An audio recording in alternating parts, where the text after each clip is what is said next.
राजू श्रीवास्तव को जब दिल का दौरा पड़ा उससे कुछ दिन पहले उन्होंने एक वीडियो में कहा कि जिंदगी जीनी है तो ऐसी जियो कि अंतिम समय में जब यमराज आपको लेने के लिए आए तो वो खुद कहें कि भाई तुमने अच्छा काम किया, तुम भैंसे पर बैठ जाओ, मैं पैदल पैदल चल लेता हूं। और ऐसी वीडियोस देखने के लिए सब्सक्राइब करें माय एफएम का यूट्यूब चैनल और दबाएं बेल आइकॉन।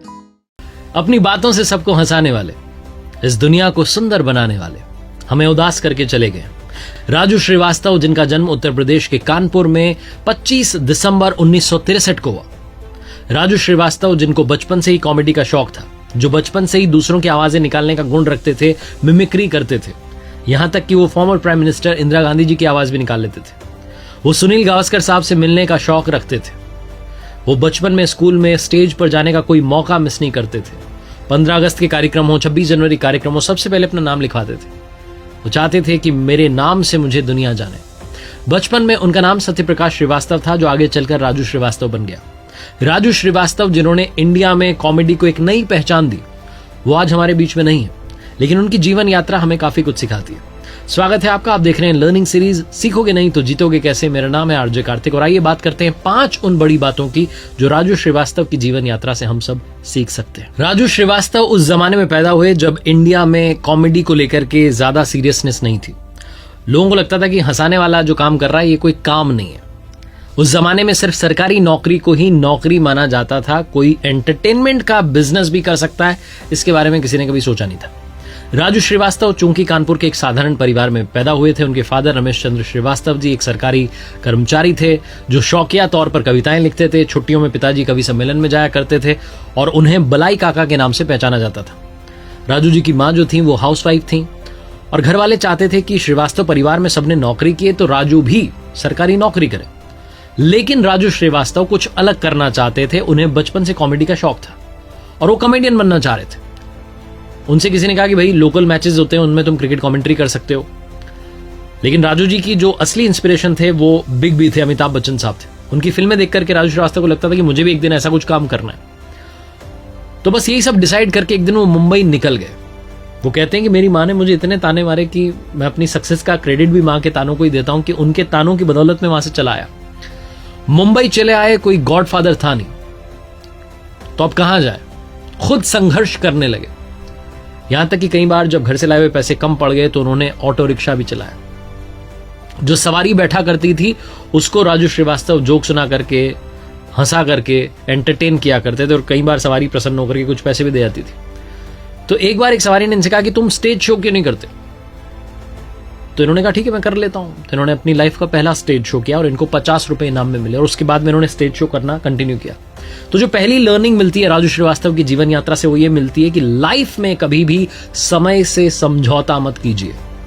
आप वो कीजिए जो आप करना चाहते हैं, वहां तक पहुंचिए जहां तक आप पहुंचना चाहते हैं। दूसरी बात जो राजू श्रीवास्तव ने अपनी जीवन यात्रा से हमें सिखाई, जीवन में हर मंच बराबर होता है। कभी आप सोचें कि ये वाली चीज तो मेरे लिए नहीं बनी है, ये अपॉर्चुनिटी तो मेरे लिए छोटी है, ऐसा कुछ नहीं होता है। राजू श्रीवास्तव जैसा मैंने बताया कि ऑटो रिक्शा चला रहे थे, उसके बाद स्टेज शो करना शुरू किया। स्टेज शोज करते करते करते करते वो आगे निकल चुके थे जीवन में। वो सारी जो पुराने संघर्ष को पीछे छोड़ाए थे। जब वो स्टेज शो करते थे तो अमिताभ बच्चन साहब की मिमिक्री करते थे और उनकी स्टाइल को हूबहू कॉपी करते थे। लोगों को बड़ा पसंद आता था और लोगों में उनकी पहचान बढ़ती जा रही थी। इंडस्ट्री के लोगों से धीरे धीरे शोज के दौरान मुलाकात हुई और उन्हें फिल्मों में काम मिलने लगा। छोटे मोटे रोल करने लगे। तकरीबन 19 फिल्मों में उन्होंने उसके बाद में काम किया। लेकिन राजू श्रीवास्तव को लगता था कि मुझे और लोगों तक पहुंचना है, अपनी कॉमेडी को पहुंचाना है और इसके लिए वो लगातार जो भी मंच मिलता था उसका इस्तेमाल करते थे। उस मंच पर पहुंचते थे, अपनी कला के माध्यम से लोगों को हंसाने का काम करते थे। 1994 में एक शो आया था टी टाइम मनोरंजन, उसमें राजू श्रीवास्तव नजर आए थे। उसके बाद में एक शो आया था the great Indian laughter challenge, जिसके पहले सीजन में राजू श्रीवास्तव नजर आए थे। और वो एक ऐसा शो था जिसमें जितने भी कॉमेडियन आ रहे थे सारे नए लोग थे, उनको कम लोग जानते थे और उन नए लोगों के लिए राजू श्रीवास्तव एक इंस्पिरेशन थे। जब उन्होंने देखा कि राजू श्रीवास्तव भी हमारे साथ में कंटेस्टेंट के तौर पर आए हैं और उनसे पूछा कि सर आप भी यहाँ पर, तो उन्होंने कहा कि मुझे लगता है कि मुझे अभी भी कम लोग जानते हैं, मुझे और लोगों तक पहचान बनानी। और वाकई में वो जो शो था उसके जरिए, अपनी स्टैंड अप कॉमेडी के जरिए राजू श्रीवास्तव ने घर घर में पहचान बना ली थी। राजू श्रीवास्तव उसके बाद में कॉमेडी का महामुकाबला, comedy circus, comedy nights with Kapil, the Kapil Sharma show, gangs of Hasipur, ऐसे बहुत सारे शोज में नजर आए और जहां कहीं मौका मिलता था वो अपने टैलेंट को शोकेस करते थे, लोगों के चेहरे पर मुस्कान लाने का काम करते थे। तीसरी बात जो सीखने को मिलती है वो ये है कि हमेशा एक अच्छे लर्नर बनिए, ऑब्जर्व करना शुरू कीजिए आसपास। ऑब्जर्वेशनल कॉमेडी जो हमें आजकल बड़ी सुनने को मिलती है, इसकी शुरुआत राजू श्रीवास्तव ने की। अपने आसपास जो हो रहा है उसको ऑब्जर्व करना और उसके जरिए कॉमेडी सीन्स क्रिएट करना, ये राजू श्रीवास्तव ने दुनिया को सिखाया। चाहे वो शादी वाला सीन हो, बारात में डांस वाला सीन हो, बड़ी सारे उनके जो वीडियोस हैं बड़े वायरल हुए। राजू श्रीवास्तव का एक कैरेक्टर है जो कि बड़ा फेमस हुआ, गजोधर भैया, और उसके पीछे की कहानी सुनाते हुए राजू श्रीवास्तव कहते हैं कि जब हम मामा के घर जाते थे, उन्नाव के बीघापुर में उनका घर है, और जब हम मामा के वहां जाते थे तो वहां एक भाई साहब जो कि बाल काटने के लिए आते थे, उनका नाम गजोधर था और उन्होंने अपने सीने पर गिटार वाला टैटू बनवाया हुआ था और वो कहते थे कि जब भी मैं खुजली करता हूं तो ये गिटार बजती है। तो वो नाम उन्हें बड़ा पसंद आया और तब से उन्होंने उस गजोधर नाम को अपने माइंड में रखा और बाद में एक किरदार के तौर पर उसका इस्तेमाल किया। कुछ जो मीम्स हैं उनके, उसमें एक वो डायलॉग है कि ट्रेन हमारी वाली छूटी या बाजू वाली छूटी, ऐसे बड़े सारे डायलॉग्स हैं गजोधर भैया वाले जो बड़े फेमस हुए। लेकिन कहानी का सार कुल मिला के ये है कि आप चौकन्ने रहिए, आसपास काफी कुछ सीखने को देखने को मिलता रहता है, उसके जरिए भी आप अपने टैलेंट को शोकेस कर सकते हैं। चौथी बात जो सीखने को मिलती है, परिवार का प्यार जीवन में होना बहुत जरूरी है। परिवार के प्यार के बिना जीवन में सब कुछ नामुमकिन सा है, सब कुछ अधूरा सा है। राजू श्रीवास्तव जो कि फैमिली मैन रहे, उन्होंने उनकी लाइफ से जो कुछ किस्से हमें सुनने को मिले, उसमें से एक किस्सा बड़ा फेमस है, उनकी लव स्टोरी वाला। वो कहते हैं कि उनके भैया की बारात फतेहपुर पहुंची थी, उन्हें नहीं मालूम था कि भैया के साथ साथ उन्हें भी अपनी दुल्हन मिल जाएगी।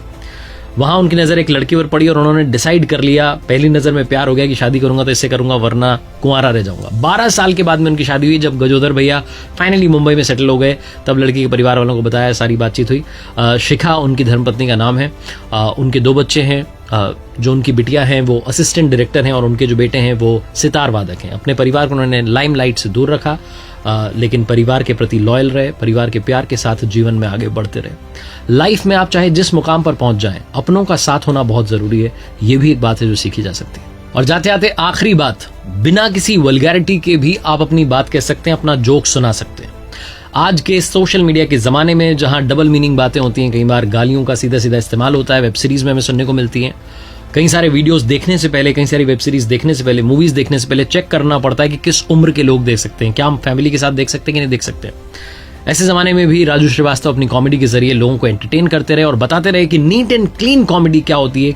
एक ऐसी कॉमेडी जिसमें हर उम्र, हर वर्ग के लोग जो है साथ बैठ करके जिसमें हंस सकते हैं, एंजॉय कर सकते हैं।